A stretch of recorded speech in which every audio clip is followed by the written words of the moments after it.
요한복음 1장은 태초에 말씀이 계시니라라는 말씀으로 시작합니다. 말씀이신 예수님이 이 땅에 오셨고 이제 그 예수님이 공생의 사역의 시작이 된 것입니다. 그리고 그 시작 전에 세례 요한이 등장합니다. 유대 종교 권력의 중심지였던 예루살렘에서 제사장들과 레위인들 곧 공식 대표단이 광야에 있는 요한에게 파송됩니다. 그만큼 요한의 등장은 심상치가 않았습니다. 그리고 그 파견단들은 단도직입적으로 요한에게 묻습니다. 바로 내가 누구냐라는 것입니다. 이 질문은 단순한 호기심이 아니라 혹시 이 사람이 그토록 기다렸던 그리스도가 아닌지, 말라기가 예언한 엘리야 선지자는 아닌지, 신명기가 말했던 그 선지자는 아닌지를 확인하기 위한 질문이었습니다. 이러한 긴장 속에서 요한은 자신을 드러내면서 또 고백하는 말씀들이 오늘 등장합니다. 첫 번째 고백은 바로 나는 그리스도가 아니다라는 고백입니다. 요한복음 1장 20절 말씀 제가 읽어보겠습니다. 요한이 드러내어 말하고 숨기지 아니하니 드러내어 하는 말이 나는 그리스도가 아니라 한데, 사람들이 너는 누구냐라고 물었지만 요한은 나는 누구다가 아니라 나는 누가 아닌지를 분명히 말하고 있습니다. 나는 그리스도가 아니다. 나는 엘리야가 아니다. 나는 선지자가 아니다라고 말합니다. 사람들은 요한에게 기대를 걸고 박수를 보내고 마음을 쏟고 있었습니다. 사람들이 몰려오고 요한의 이름이 높아지고 영향력이 커질수록 그 자리를 붙들고 싶은 것이 인간의 본성입니다. 그러나 세례 요한은 가장 많은 관심을 받을 때조차 나는 아니다라고 선을 긋고 있습니다. 이것은 하나님 앞에서 자신의 자리를 정확히 아는 사람의 담대한 고백입니다. 요한의 이 고백은 우리에게 중요한 기준을 알려줍니다. 바로 나는 내 자녀의 구원자가 아니고 내 배우자의 구원자도 아니며 내가 사랑하며 섬기는 교회의 구원자도 아니다라는 것입니다. 나는 사람을 나에게 붙잡아 두는 사람이 아니라 사람을 예수께로 보내야 하는 사람입니다. 그래서 너 나만 믿어라고 말하는 인생이 아니라 당신은 예수님을 믿어야 합니다라고 말하는 인생을 살아야 합니다.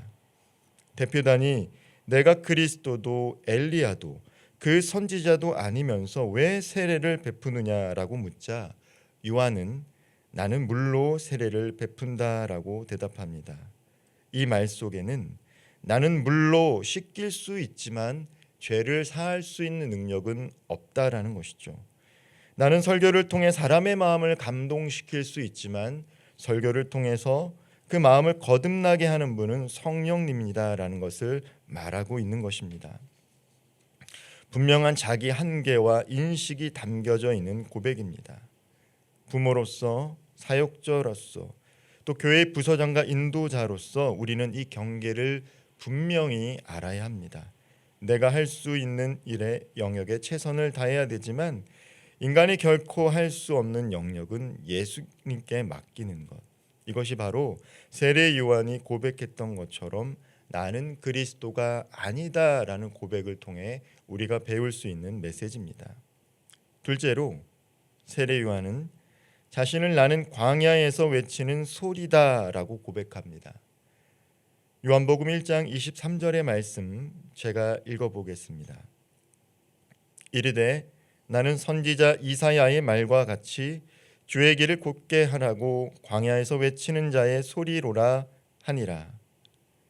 대표단이 그러면 너는 누구냐? 너는 자기 자신을 누구라고 말하느냐라고 재차 묻자 요한은 구약 이사야 40장의 말씀을 인용하며 자신을 소개합니다. 자신은 광야에서 외치는 자의 소리로 주의 길을 예비하는 자, 곧게 하는 자라고 말합니다. 요한은 자신은 메시지가 아니라 메시지를 전달하는 소리로 규정하고 있습니다. 소리의 특징은 무엇입니까? 형체가 없습니다. 소리는 들렸다가 금방 사라집니다. 그러나 그 소리가 실어 나르는 메시지는 남습니다.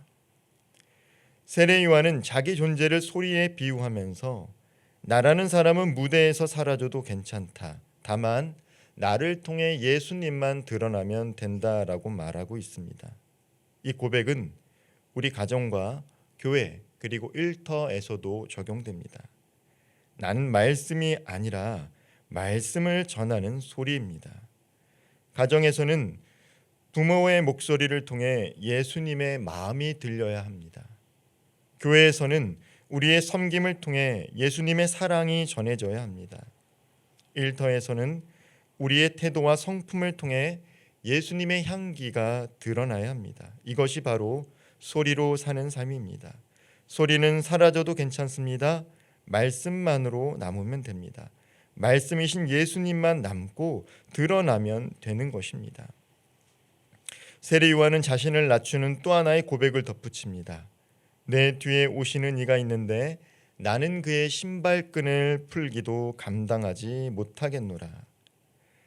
세례 요한이 살던 그 시대에 신발끈을 풀어주는 일은 가장 낮은 종이 맡았던 일입니다.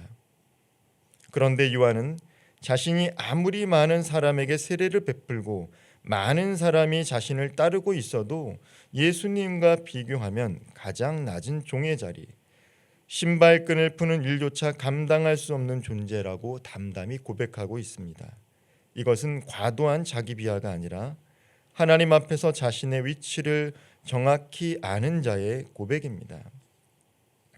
세 번째로 세례 요한은 예수님을 세상 죄를 지고 가는 하나님의 어린 양이다라고 고백하고 있습니다. 요한복음 1장 29절의 말씀 제가 읽어보겠습니다. 이튿날 요한이 예수께서 자기에게 나오심을 보고 이르되 보라 세상 죄를 지고 가는 하나님의 어린 양이로다. 이튿날 요한은 자기에게 나오시는 예수님을 마주하게 됩니다. 그리고 마침내 자신의 인생과 사역 전체를 요약하는 한마디를 선포합니다. 보라 세상 죄를 지고 가는 하나님의 어린 양이로다. 여기서 우리는 그의 고백과 선포를 통해 그의 사역의 목표가 드러납니다.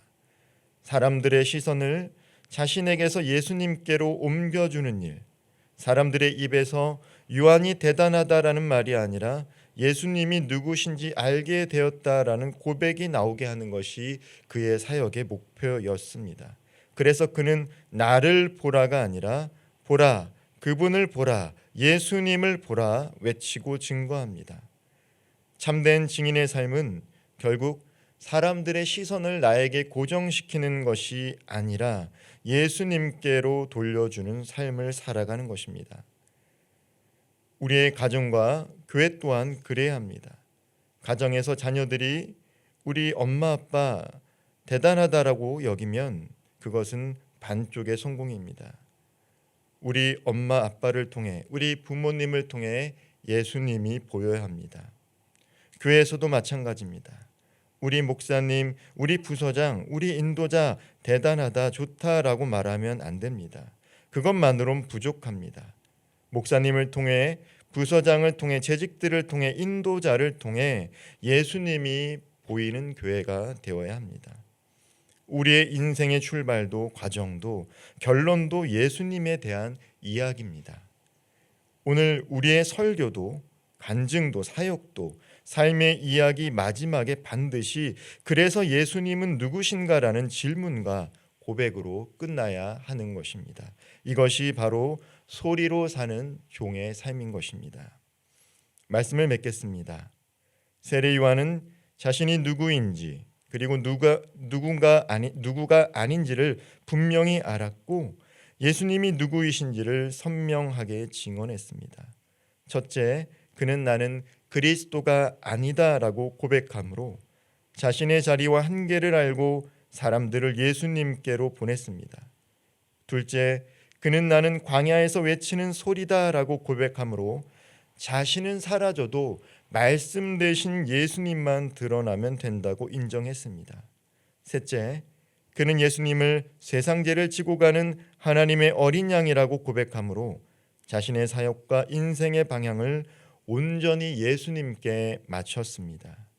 오늘 말씀을 듣고 있는 성도님들과 말씀을 전하는 우리 모두가 내가 누구인지를 바로 깨닫고 예수님께서 어떤 분이신지를 담대히 고백하며 살아가는 복된 삶 살아가기를 주님의 이름으로 축원드립니다. 기도하겠습니다.